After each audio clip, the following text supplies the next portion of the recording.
முதல்ல பார்த்து நான் தான் பேசணும். எப்படி வந்தாரு? சாயந்தரம் தான் வருவாராமா அப்படி அவங்க சொன்னாங்க. ஆனா பாத்தீங்கன்னா அதிசயம் நடந்திருக்கு. நீங்க யானை கவலம் தீபாவளி ப்ராடக்ட் ராஜா பேரன் மார்க்கெட் ஓனர் யாரு தெரியுமா? தெரியாது. தெரியாம ஏன் பேசுறீங்க? இல்லன்னு பிரச்சனைன்னு நிறைய பேர் வீடியோ போட்டாங்க. இது வரைக்கும் ராஜா பேரன் மேலயோ ராஜா பேரன் மார்க்கெட்டிங் ஓனர் மேலயோ ஆக்ஷன் எடுத்ததா ஏதாவது நியூஸ் வந்துச்சா? இல்ல நான் உங்ககிட்ட கேக்குறேன். நிறைய பேர் அவங்க சில்லறதமா வீடியோ போடுவாங்க. ஆதாரம் எடுக்க முடியாது. என்ன நீங்க அவ்வளவு தப்பு பண்ணீங்க. அடி பாத்துங்க. உட்காருங்க. என்ன பண்றீங்க? நான் பாத்துக்கிட்டே எவனோ ஃபோன் பண்ணி சொல்றதுன்னு வச்சு கொடுங்க.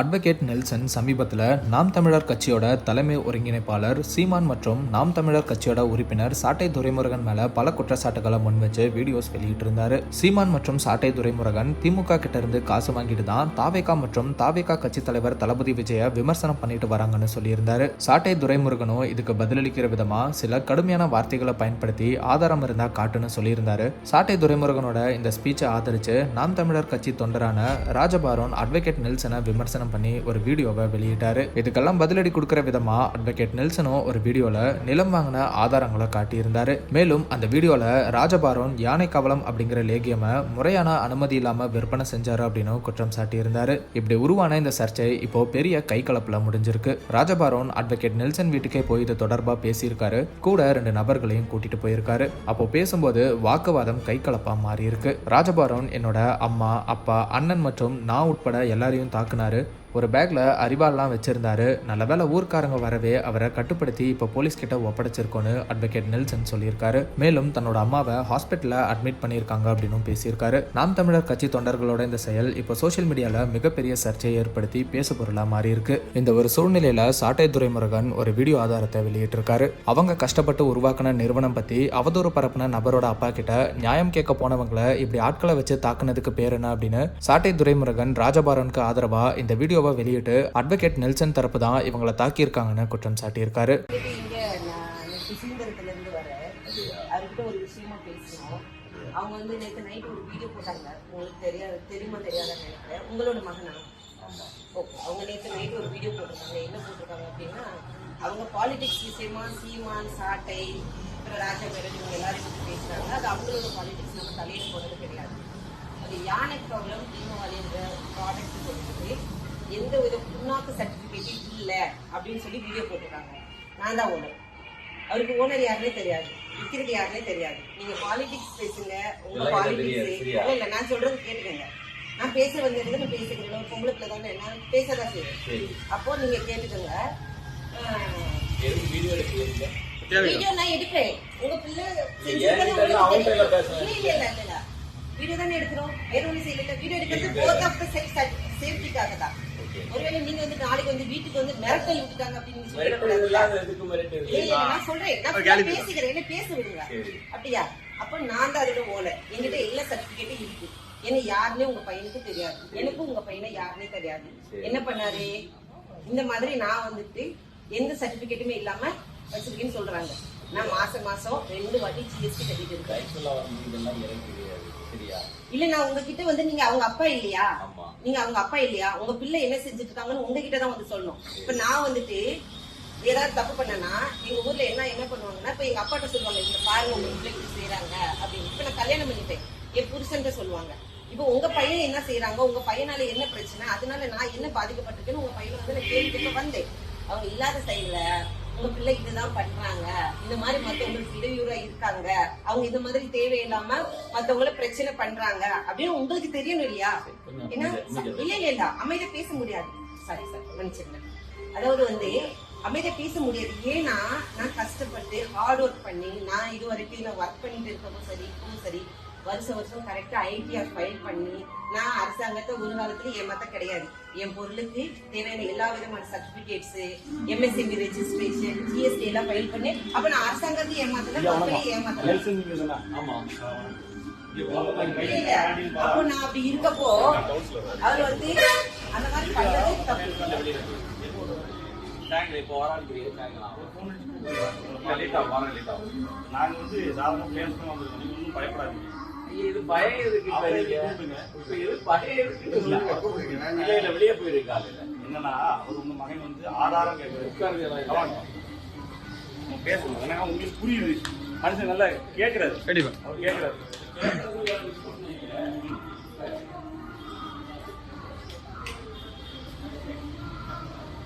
விஷயம் தான் ஆக்சுவலா உங்களுக்கு நன்றி பேசு.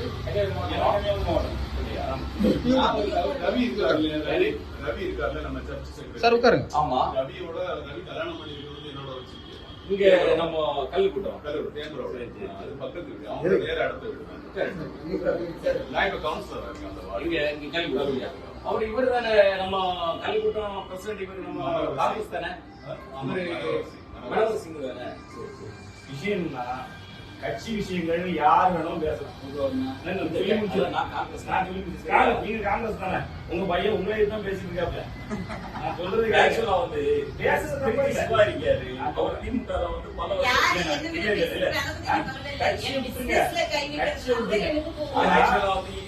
பிசினஸ்ல என்ன கை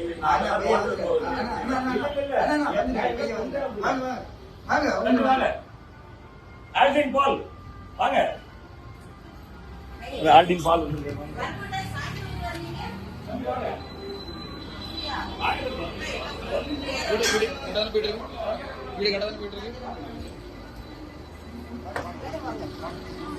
உங்களதான் பார்த்து நான் தான் பேசணும். எப்படி வந்தாரு? சாயந்தரம் தான் வருவாராமா அப்படி அவங்க சொன்னாங்க. ஆனா பாத்தீங்கன்னா அதிசயம் நடந்திருக்கு.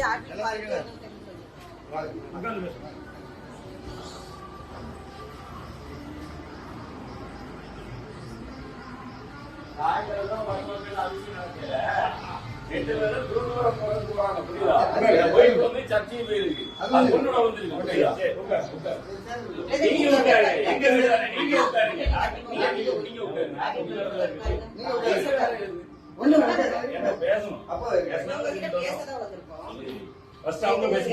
இல்ல நான் தான் பேசுறேன். எல்லாரும் அமைதியா இருந்துக்கோங்க.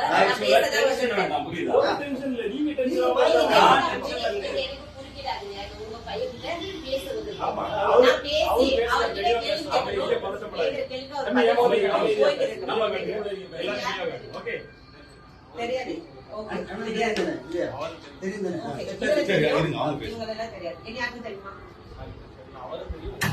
தெரியாது. ஓகே, நீங்க நேற்று ஒரு வீடியோ போட்டுருக்கீங்க. அது மற்ற நிறைய விஷயம் பேசுறீங்க. அது அவங்க சம்பந்தப்பட்டவங்க கேட்டுக்கோங்க. என்ன சம்பந்தப்பட்ட ஒரு விஷயம் இருக்கு தெரியுமா? தெரியாது. நீங்க யானை பவலும் தீமவாரி ப்ராடக்ட் பத்தி பேசுறீங்க. ராஜா பேரன் மார்க்கெட்டிங் பத்தி பேசுறீங்க. ராஜா பேரன் மார்க்கெட்டிங்ஸ்க்கு ஓனர் யாரும் தெரியுமா? தெரியாது. தெரியாம ஏன் பேசுறீங்க? இல்லன்னு பிரச்சனைன்னு நிறைய பேர் வீடியோ போட்டாங்க. இது வரைக்கும் ராஜா பேரன் மேலேயோ ராஜா பேரன் மார்க்கெட்டிங் ஓனர் மேலேயோ ஆக்ஷன் எடுத்ததா ஏதாவது நியூஸ் வந்துச்சா? இல்ல நான் உங்ககிட்ட கேக்குறேன். நிறைய பேர் அவங்க சில்லறத்தனமா வீடியோ போடுவாங்க. அதெல்லாம் நம்ம எவிடன்ஸ் எடுக்க முடியாது. நீங்க ஒரு நீங்க ஒரு லாயர். அப்ப நீங்க எதை எவிடன்ஸ் எடுக்கணும்? போலீஸ் வந்து அரெஸ்ட் பண்ணிருப்பாங்க. இல்ல நான் சொல்றதை கேட்டுக்கங்க. போலீஸ் வந்து அரெஸ்ட் பண்ணாங்க, அப்படி ஒரு ஆக்ஷன் இருந்துச்சு, அதை நீங்க எவிடன்ஸா எடுக்கலாம். எஃப்எஸ்எஸ்சி அதிகாரிகள் இல்ல அமைதியா இருக்குது, யாரும் பேசாதீங்க, நான் தான் பேசுவேன். எஃப்எஸ்எஸ்சி அதிகாரிகள் வந்து ஒரு ஆக்ஷன் எடுத்தாங்கன்னு ஒரு நியூஸ் வந்துச்சு, அது ஒரு அபிஷியலா ப்ரூஃபோட வந்துச்சுன்னா அதை நீங்க பேசலாம். எவன வீடியோ போட்டதை வச்சு நீங்க பேசக்கூடாது. நீங்க சாதாரண ஆளு கிடையாது. நீங்க படிச்ச ஒரு வக்கீல், சரியா? அப்போ எதுவுமே உங்களுக்கு தெரியாது. நான் தான் ராஜபுரம் மார்க்கெட்டிங்கோட ஓனர். இவரு என்னைக்காவது வீடியோல நான் ஓனர்னு சொன்னாரு? சொல்லுங்க சொல்லுங்க. நீங்க ஆரம்பத்துல FSSAI லைசன்ஸ் நீ நேத்து பேசும்போது என்ன தம்பி இல்ல, இல்ல, இல்ல. ஒரு உள்ள முன்னாடி இல்ல, இல்ல, இல்ல, அமைதியா இருங்க. நான் பேசிக்கிறேன், நீங்க அமைதியா இருங்க. ஓகே, ஆரம்பத்துல FSSAI சர்டிபிகேட் இருந்துச்சா இல்லையா? இல்ல அதானே கேட்டேன். இல்லன்னு உங்களுக்கு தெரியுமா? இல்லன்றதுக்கு உங்ககிட்ட ஆதாரம் இருக்கா? நான் ஒரே ஒரு கேள்வி கேக்குறேன். ஆரம்பத்துல இத நான் FSSAI இல்லாம வித்தேன்றது உங்ககிட்ட ஆதாரம் இருக்கா?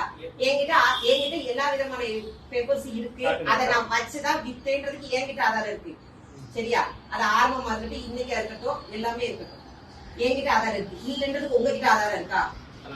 நான் கேக்குறது நீங்க கேட்டீங்க. ஆரம்பத்துல நீங்க FSSAI வச்சிருக்கீங்க, நான் வச்சிருக்கேன்னு சொல்லிருக்கேன். நீங்க வச்சிருக்கீங்க. ஒண்ணு நீங்க நல்லா புரிஞ்சுக்கோங்க. நீங்க ஏன் business கை வச்சிருக்கீங்க? நான் நீ தான சொன்ன உன்ன நேர்ல கேக்குறது வந்தாச்சு. நீ நேர்ல சொல்லுங்க. நீ நேர்ல பதில் பாருங்க பாருங்க. என்ன பாருங்க. அவட்ட நாங்க பேசிட்டாங்க. அமைதியா இரு. கார்த்திக் குமார் என்னோட ஃப்ரெண்ட். சரி. நீங்க அவங்களுக்கு வித்தீங்க. சரி. லைசென்ஸ் இல்லன்னு சொல்லிட்டு என்ன நான் அவனுக்கு வித்தறேன்னு கேட்டியா? அவன் தான் என்கிட்ட சொல்றான். சரி, ஒருத்தர் சொன்ன ஆதாரத்தை தான பண்ணி சொல்லணும். ஆதாரம் நான் கேட்டு. இப்ப ஃபோன் பண்றேன். நான் ஒன்னு சொல்லட்டா? நான் ஒன்னு சொல்லட்டா? என் ஃப்ரெண்ட் வந்து இப்ப ஃபோன் ஒன்னு பண்றேன். நான் சொல்லட்டா? இப்ப ஃபோன் பண்றேன். ஒன்னு நான் சொல்லட்டா? ஏற்கனவே உங்களுக்கு பதில் புரியலையா? இப்ப லைசென்ஸ் ஆதாரம் இல்லாம பேச முடியாது. கார்த்திக் குமார் சொன்னாங்க. கஸ்டமர் ரிவ்யூ நான் சொல்றேன். தம்பி ஏற்கனவே இருக்கு. அக்கா இங்க தம்பி பாருங்க கஸ்டமர் GST இல்லன்னு சொன்ன இருக்கு. அது நான் சொல்லல. நீ சொன்ன நீங்க நேத்து வீடியோல நீ சொன்ன நேத்து வீடியோல நீங்க என்ன சொல்லிருக்கீங்க? ஒரு முன்னாக்கும் கிடையாது. ஒரு தெளிவா வீடியோ புண்ணாக்கு கிடையாது, பார்த்து நீங்க தான் பேசுறீங்க. நான் வீடியோ பார்த்துட்டு தான் கேக்குறேன். இந்த பாருங்க, நான் FSSAI இருக்கு, DSM, நான் மாசம் MSME மாசம் இருக்கு, எல்லாம் இருக்கு. இப்ப நீ வீடியோல சொல்லணும். இது எல்லாம் இருக்குன்னு நீ சொல்லணும். கஸ்டமருக்கு கால் பண்ணவா? நீ இப்ப இது இருத்தி காமிச்சாச்சு. உனக்கு ஆதாரம் காமிச்சாச்சு. தங்க இருங்க, நான் பேசிக்கிறேன், கொஞ்ச நேரம் அமைதியா இருங்க. நான் கஸ்டமருக்கு எந்த கஸ்டமருக்கு கால் பண்ணா நீ? கால் கார்த்திக் குமார் இப்ப டிவிக்கு ஒண்ணு நல்லா புரிஞ்சுக்க கட்சியில நீ டிவிக்கே வச்சிருக்க. நீ TV அதிமுக வச்சிருக்க, காமிச்சிருக்க. கார்த்திக் அதிமுக நல்ல கை பிடிச்சிருக்க. அதனால அவங்க ஆனா டிவி பண்ணுவாங்க. ஏன் பண்ற? நீ இப்ப என்ன சொல்ல சரியா? வர? எனக்கு நீ நீங்க பதில் இருக்க சொல்லு. அமைதியா இருங்க. கேஸுக்கு போ, அதுக்கு போனா கேஸ் வேற மாதிரி போய்க்கும். இல்ல இல்ல அமைதியா இருங்க. இங்க பாருங்க, கஸ்டமர் ரிவ்யூ என்ன சாப்பிட்டா உங்களுக்கு ஏதாவது ஆயிடுச்சா? நான் ஒண்ணே ஒண்ணு கேக்குறேன். கஸ்டமர் ரிவ்யூல எது தெரியுமா எடுக்கணும்? தம்பி, ஒண்ணு நல்லா ஆதாரம் கேட்டா புரிஞ்சுக்கோங்க. மாத்தி கஸ்டமர் பேசுற. ரிவ்யூல நீ எது கேட்ட ஆதாரத்தை எடுக்கணும் நான் தெரியுமா? கொடுத்தாச்சு. இப்ப நீ என்ன சொல்ற? ஆரம்பத்துல நீங்க இப்ப ரெடி பண்ணி வச்சிருக்கீங்க. நான் கேட்க இப்ப கூடாது. நீ நேத்து ரெடி பண்ணுமா? நேத்து நான் ரெடி பண்ணுமா? ஆரம்பத்துல நான் கேக்குறது. நான் இந்த நேத்து ஆரம்பத்துல இன்னைக்கா? இன்னைக்கு நேத்து நேத்து இன்னைக்கு ஒரு நீங்க வருஷம் பாருங்க. ஆச்சு. என்னைக்கு வாங்குறது பாருங்க. பாரு. சர்டிபிகேட் பாரு, என்னைக்கு சொல்லிடு பாரு. வாங்குறது பாருங்க. சர்டிபிகேட் பாருப்பா. நான் ஒண்ணே ஒண்ணு சொல்றேன். கஸ்டமர் ரிவ்யூ நான் இப்ப போடுறேன். தம்பி இல்ல, இதெல்லாம் நீ தம்பி பேசக்கூடாது. அமைதியா இருங்க. கஸ்டமர் ரிவ்யூ என்ன நீ பண்ணணும்? கஸ்டமர் ரிவ்யூ பேசல. இல்ல, நீங்க நீ அமைதியா என்ன இருங்க. சொன்ன? அவங்க customer சர்டிபிகேட் review இல்லன்னு சொன்ன. அப்ப சாப்பிட்ட சர்டிபிகேட் பொருள்ல இருக்குன்னு ஏதாவது சொல்லு. கேடு மன்னிப்பு வந்துச்சு. கேடு. அவங்களுக்கு ஏதாவது இல்ல தங்களுக்கு அமைதியா இருங்க. கேட்கறதா என்னோட கேள்வி. தங்க அமைதியா கொஞ்ச நேரம் இருக்கீங்களா? இங்க பாருங்க, ஒரு நிமிஷம் நான் பேசி முடிச்சுக்கிறேன், அப்புறம் நீங்க பேசுங்க. கஸ்டமர் ரிவ்யூ FSSAI அதிகாரிகிட்ட போய் நீங்க கேளுங்க. அதை சாப்பிட்டு அவங்களுக்கு ஏதாவது ஆச்சு, ஏதாவது என்னமாவது ஆச்சு அப்படின்னாதான் அதுக்கு நம்ம கஸ்டமர் ரிவ்யூ எடுக்கணும். அவர் தப்பு பண்றாங்க நீங்க தட்டியா அப்படியா? நீங்க வந்து என்னோட பிசினஸ்ல கை வச்சுட்டு போவீங்க, நான் வந்து உங்களை கொஞ்சமா. பிசினஸ்ல இருக்கிற கஸ்டமர் நான் ஃபோன் பண்ணி கேக்குறேன். சரி, கஸ்டமர் கிட்ட இருந்து என்ன ரிவ்யூ நீங்க எடுங்க? யாருக்கு விக்கிறீங்க? மக்களுக்கு தானே விக்கிறீங்க. ஆமா. மக்களோட ரிவ்யூ நான் போட்டா உங்களோட ரிவ்யூ எடுங்க. பாப்போம். சாப்பிட்டா போடு. பாப்போம். இருங்க, இருங்க, இருங்க. காட்டுங்க, ஒரு கொடுங்க. போன்ல ரெக்கார்ட் பண்ணி நான் அடிக்கிறேன். போடு. எடுங்க பாப்போம். நீங்க யாரும் பேசக்கூடாது. சரி சரி. கார்த்திக் குமார்ன்றவருக்கு அடிக்க கூடாது. சரி, இன்னொன்னு நான் கேட்கிறேன். கார்த்திக் குமார் அடிக்கல. சரி. சரி, வாங்கி சாப்பிட்டவங்க இந்த பொருள்னால என்ன விளைவுகள் வந்துச்சு அதை ப்ரூஃப் பண்ணணும். எவனாவது வாய்க்கு வந்து பேசுறதுல நான் ஆதாரம் எடுக்க முடியாது. எனக்கு 1000 எதிரி இருப்பான், அவன் வாய்க்கு வந்ததுனால பேசிட்டு இருப்பான், அதெல்லாம் நான் ஆதாரம் எடுக்க முடியாது. என்ன அவன் என்னதான் பேசிக்கிறான்? என் ஊர்ல, என் ஊர்ல. நீங்க அவ்வளவு தப்பு பண்ணிருக்க. நான் எங்க கஸ்டமர் ரிவ்யூ அனுப்புறேன். அடி பார்த்துருவோம். உட்காருங்க, ஏய். என்ன பண்றீங்க? இல்ல, நானும் பார்த்துருக்கேன். எவன் போன் பண்ணி சொல்றதுக்கு நான் வச்சு கொடுமா? என்ன நடக்குது? வீட்டுல வந்து என்ன அப்ப நான் சொல்றேன்.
சாட்டை துரைமுருகனோட இந்த போஸ்ட் இப்போ வைரல் ஆயிட்டு வருது. போலீஸோட அடுத்த கட்ட விசாரணையில தான் உண்மை என்ன அப்படிங்கிறது தெரிய வரும். ஸோ வெயிட் பண்ணி பார்க்கலாம்.